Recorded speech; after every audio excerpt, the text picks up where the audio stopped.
Peace and blessings, family. So I'm G.S. Brooks from the Atris movement, and I wanted to talk to you a little bit about what's going on here in South Africa.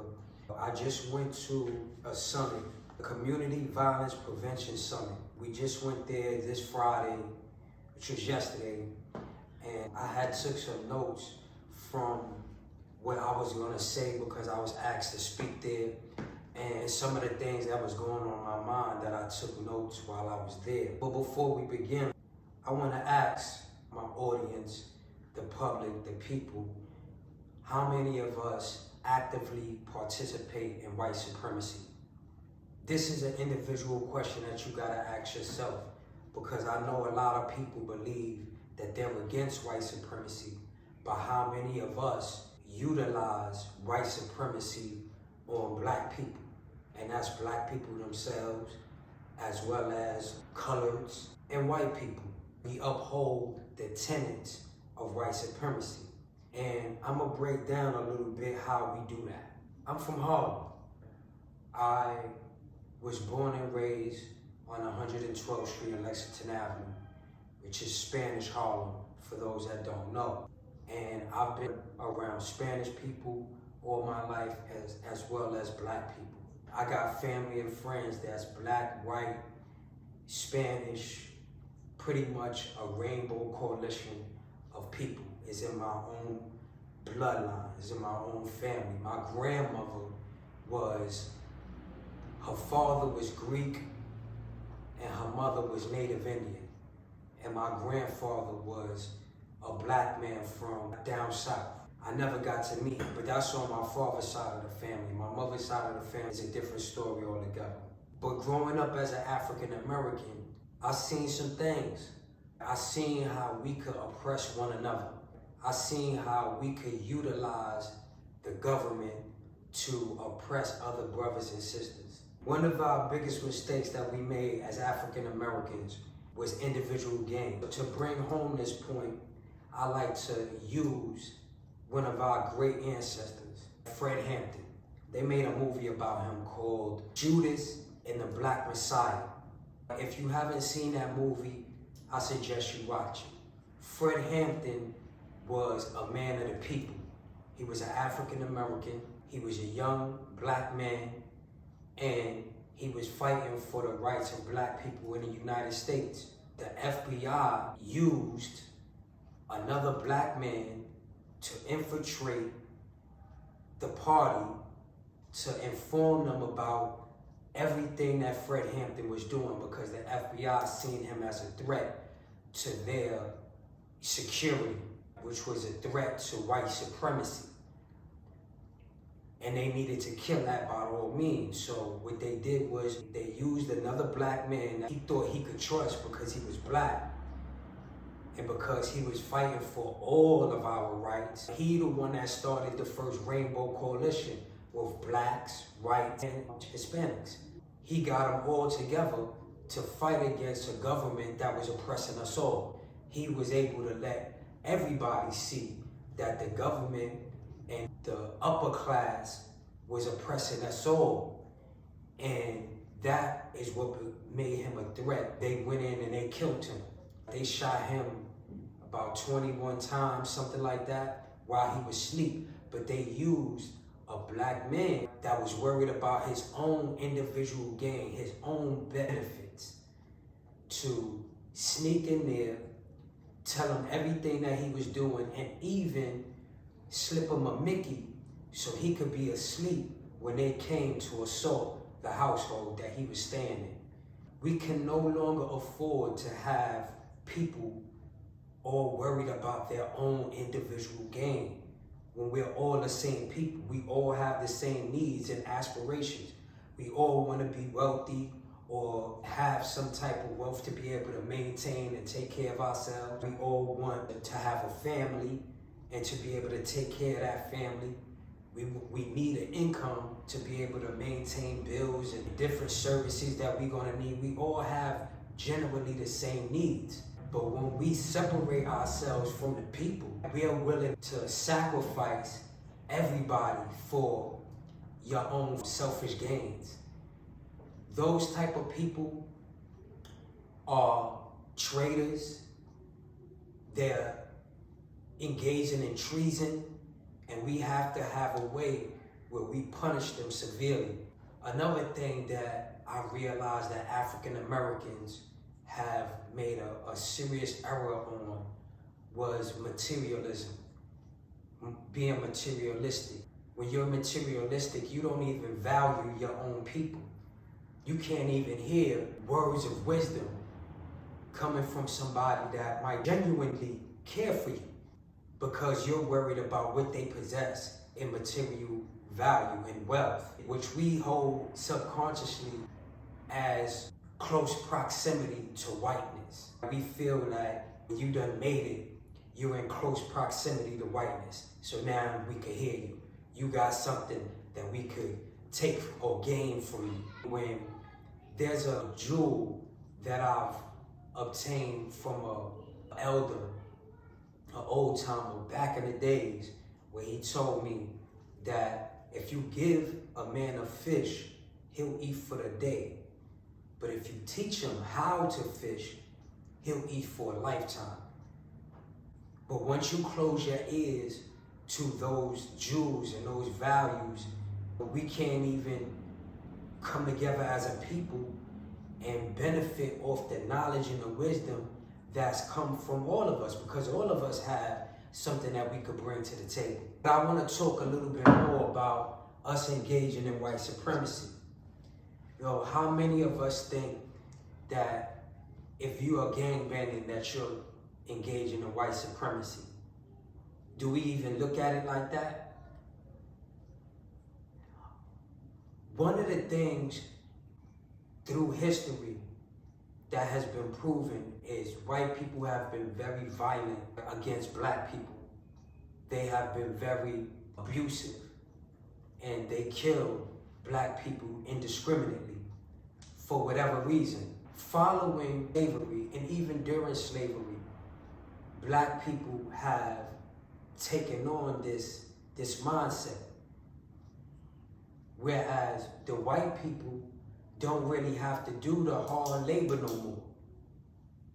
Black people is killing each other more than white people could ever dream of. And that's engaging in white supremacy. You kill more black men than white people kill black men when you out there gangbanging. And who benefits from that? Not you as an individual.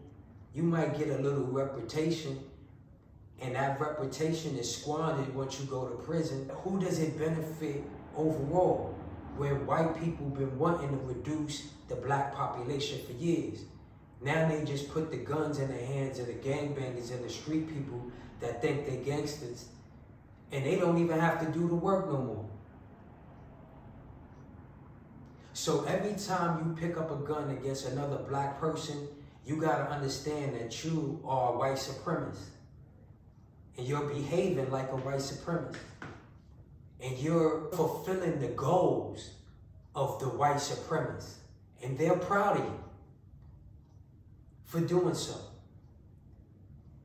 How many of us have utilized poison to poison our people? And I'm guilty of this myself. I'm also guilty of shooting up the block. I had no knowledge of self. I had no loyalty for myself and kind, and I was uninformed. But that's why I'm here to inform you now, so you could be responsible for your own behavior. So, going back to what I was saying, how many of us feed poison to our people? This was a white supremacist strategy from the gate. When guys like Huey P. Newton, Bobby Seale, Fred Hampton, all of those fellas that took up arms to protect black people from racist white cops, the white power structure seen that as a threat. And what did they do? They started shipping in drugs into our community prior to the Black Panther Party, Martin Luther King, Malcolm X. Black people were a very docile people. We weren't engaging in drugs and alcohol on a massive scale. It wasn't a thing. We wasn't shooting up each other or shooting up anybody else. We were fighting for our own civil rights as a family structure. And in order to break that up, because white people that's in the upper class felt like that was going to compromise their ability to control us. And so that's what they engage in, divide and conquer. So what they did was they started funneling a bunch of drugs and alcohol into our communities, because a sedated people was not thinking about revolution. It also made us wealthy, and it gave us a ticket out of poverty. And that's why guys like myself engaged in it. I was a hustler. I wanted to make money. And the same white power structure refused to give black men jobs. And so we were squandering in poverty, and the drug game gave us a way out, a way to make money, a way to feed our families. But where we went wrong is we used that as if it was just leisure money. We was throwing that money away on materialistic things, making these other probably white companies, clothing lines, businesses that was manufacturing these products that we were consuming. We were making them rich off of killing our people with the substances that they brought into our community, which was an isolated ghetto. We wasn't traveling to different countries at that time. They keep black people hostage in the United States of America from the fact that we don't make enough money to travel abroad.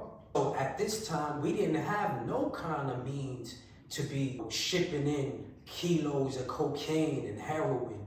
And normally it was a war or conflict where they started smuggling those drugs in, and it always land up in the isolated ghettos. How many of us have upheld the goals of white supremacy by feeding our people poison, and then not even developing businesses so our people won't have to depend on the white supremacist system and could work for another black person?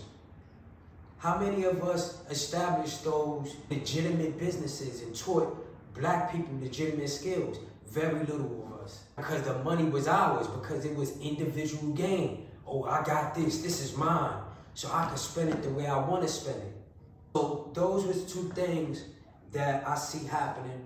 Also, when I came to South Africa, I learned that the South African that worked on the plantation that these Afrikaners, these white Afrikaners owned, were paying them with alcohol. And so they have a whole generation of young men and women that are addicted to alcohol. These substances prevents us from thinking clearly, being focused. It sedates us. And instead of us engaging in even warfare or revolutionary ideas, we are on leisure time. We are supporting white supremacy.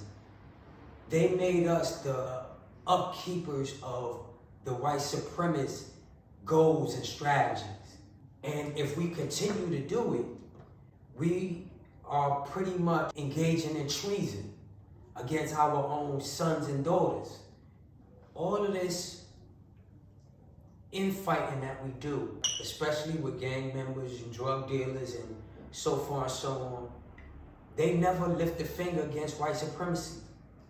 And that's the coward in you. You never lift a finger against a white person that might be oppressing your people, might be withholding an economy, engaging in economic deprivation, which makes you poor, makes you live in slums and ghettos.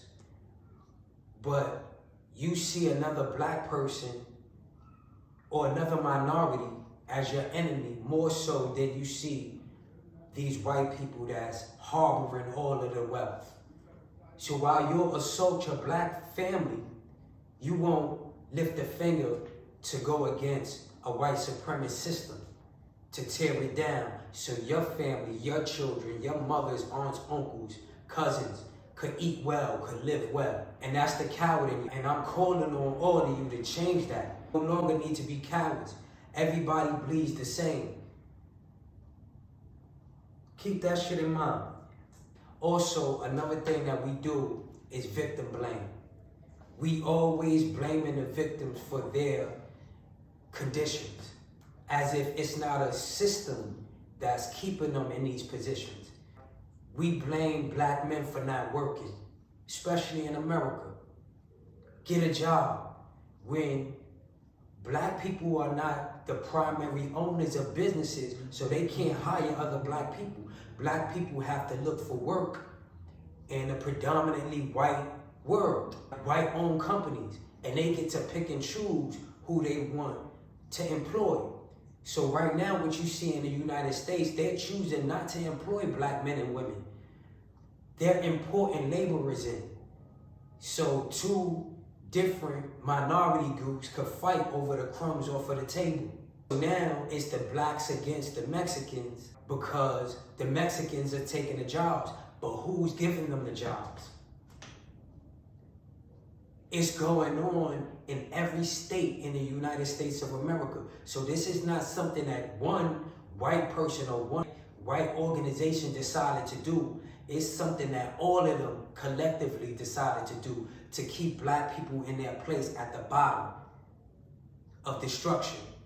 And then when you see, and this is the reason why a lot of black Americans are getting angry and pushing back against other minority groups, is because other minority groups, while we might fight for them and their rights to have life, liberty, justice, they don't fight for us in kind. They don't have a problem with replacing us. When we were saying, yo, they're killing us on the street, a lot of these other minority groups and groups, not as individuals, because you got individuals, just like you have white individuals, that rock with black people. But as a whole, their group was saying, not my business. And they came to take over, take our jobs, tell us that we're lazy, using the same talking points of the white supremacist system that we've been fighting against, that they are now finding themselves fighting against with the ICE agents, because the white power structure in the United States are afraid that they are going to be taken over by the minority groups. Because if the minority groups all get together, they will no longer be a majority. They will become a minority. And so now they gotta have us doing the infighting with one another so they can stay on top. Engaging in victim blaming has been something that they even taught black people to do infighting about. They'll give one black person a job and he's doing well. Individual gain, remember that. And then they'll tell him, yo, your other people, what's wrong with them? They don't want to work. When we know that there's not a bunch of open positions for black people will work. We built the country. But black people don't want to work for white people no more. We built the country. We shouldn't have to. We shouldn't have to work for them to keep them rich and wealthy. We want our own now. And some people have a problem with the fact that we want our own. Now, I recognize that old expression, all these chiefs, no Indians. Everybody can't be a business owner. Somebody got to be a laborer. What's happening is they are making it to whereas you're always a laborer for the rest of your life. You don't get the opportunity to go beyond your social class. And that's the white supremacist system at work. But you want to blame the person that can't get a job. You know how many of my participants, because I mentor young men, how many of my participants wanted a job but couldn't get a legitimate job, filling out application after application after application to try to get a legitimate income. And then when they can't and when they're frustrated, what do? They go to the street because the streets don't turn you away. My problem is, once you start accumulating wealth on the street, you should put that back into the community and give back to the community by creating other opportunities, legitimate opportunities. But once we are materialistic and worried about individual gain, it's about me, instead of the whole. What is the first law of nature? Self-preservation. So people took that and ran with it. But the reality is for preservation for self and kind. And this is not to separate everybody else, but black people need to focus on themselves right now because everybody else is doing well. Specifically black Americans, because we're in a country that we call our home that we don't feel like it's our home. We feel like visitors there because they keep us there, keep us in poverty and kill us. They use their police force to kill us. They use other black people to kill us. I came to Africa and I never felt so free in my life. What are the 7 deadly sins? That's one of the problems that we face as well. We are so attracted to dysfunction. We're so attracted to being sinful instead of being righteous. We made righteousness lame. The 7 deadly sins, from what I remember, is gluttony, envy, jealousy, laziness, hate, and greed. I think I read this in the Bible before, and I'm not a religious man, I'm a spiritual man. Greed has 2 twin sisters, more and more. That's all you want is more and more and more and more. And that's how you get gluttonous, right? This is not just with the physical, but it's a mindset as well. And we gotta shape that. Laziness, yeah. I understand that a lot of black people in America don't want to work for white people no more, but we gotta work. We gotta put in our work to build our own nation. We gotta put in work to build our own family, our own children, our nieces and nephews, the people that we care for. We gotta put in the work. This hate and this self-hate. We hate to see another black person doing well. That's another way of practicing the white supremacist tenets. They always gotta feel like they on top of somebody so they can look down on somebody. They don't want to look at you square in the eye, equal, and deal with equality. They need to look down. They need to feel better about themselves. They need to feel more important. They want to be the most important person in the room. We imitate that behavior. Whenever we see another black man or woman or person that is shining, which we call shining, just in their element, doing their thing.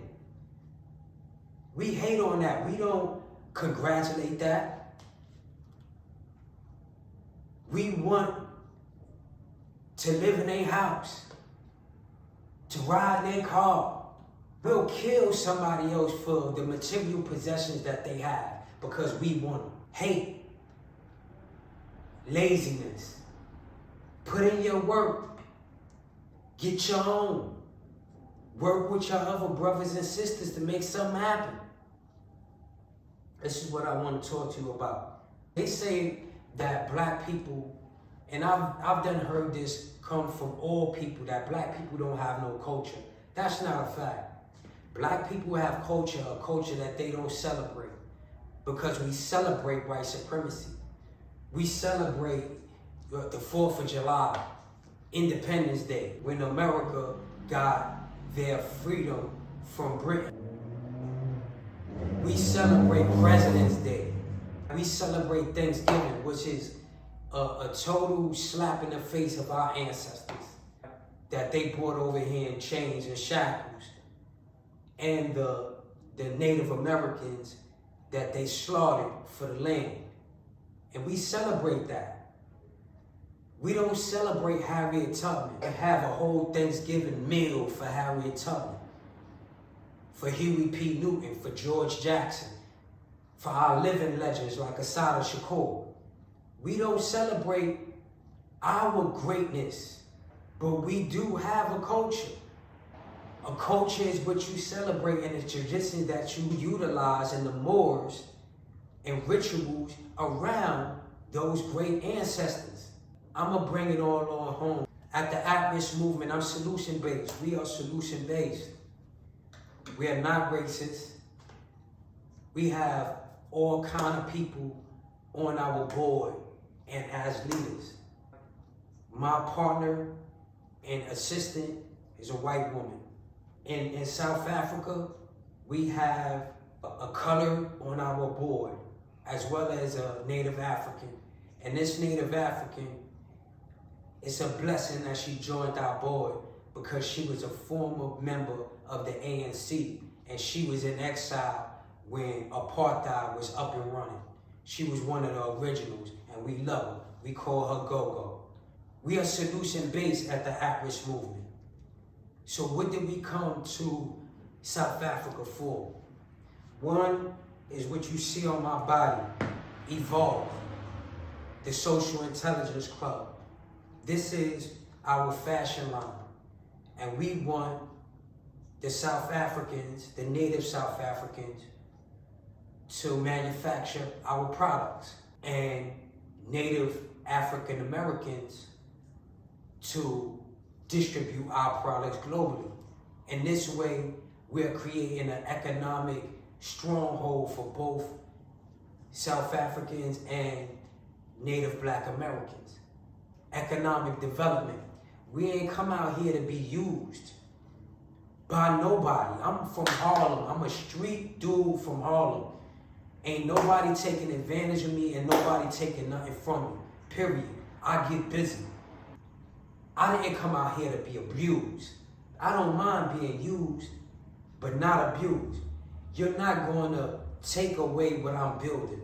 You could come add on and contribute, and we could build together and become stronger. But I'm noticing a lot of people want to try to Kanye me, want to try to get whatever they can. This individual gain shit that I'm talking about. And we're not here for that. Another thing that we came here to do is increase the readership. When I came to South Africa, I met with some solid African brothers and sisters that told me the readership is down. People don't want to read. How lazy can we be? I tried to put together a book competition to bring people in on reading. And then some of these organizations that I was building with to partner with me on, they didn't want to contribute anything. They just wanted to take. Now, we was giving away an iPhone, a touchscreen laptop, and one of our sweatsuits from Evolve for different competitions. Whoever read The Psychology of Freedom and gave us a good book report on that, we was going to give them the iPhone. Whoever read Confessions, we was going to give them the touchscreen laptop. And whoever read Checkmate, we was going to give them one of these sweatsuits that we call a velvet robe. They wanted us to supply the books, supply the prizes, take our time to come and do an event with them. And they didn't even want to sell tickets that wasn't even worth the amount of the books. We were just trying to balance the cost of the books, and we can't have that. If you're going to holler at the Atris movement, I'm going to let you know right now, you got to be willing to contribute to what we're doing. We ain't rich and wealthy and about to be throwing money away. We come to build. Please understand that. With that said, I had a great time at the summit. Great people. It was very welcoming. We took a lot of pictures with people afterwards. I spoke, which is something that I don't normally do. I'm a mentor. I mentor young men. I'm not a public speaker individual. But we had a great time. And I'm feeling the people. They feeling the movement. And we gonna move. But we need everybody, every man, woman, and child. We need all hands on deck. We need to do this together as one people. So power to the people, Amanda, and the Atris movement is here. Peace and blessings.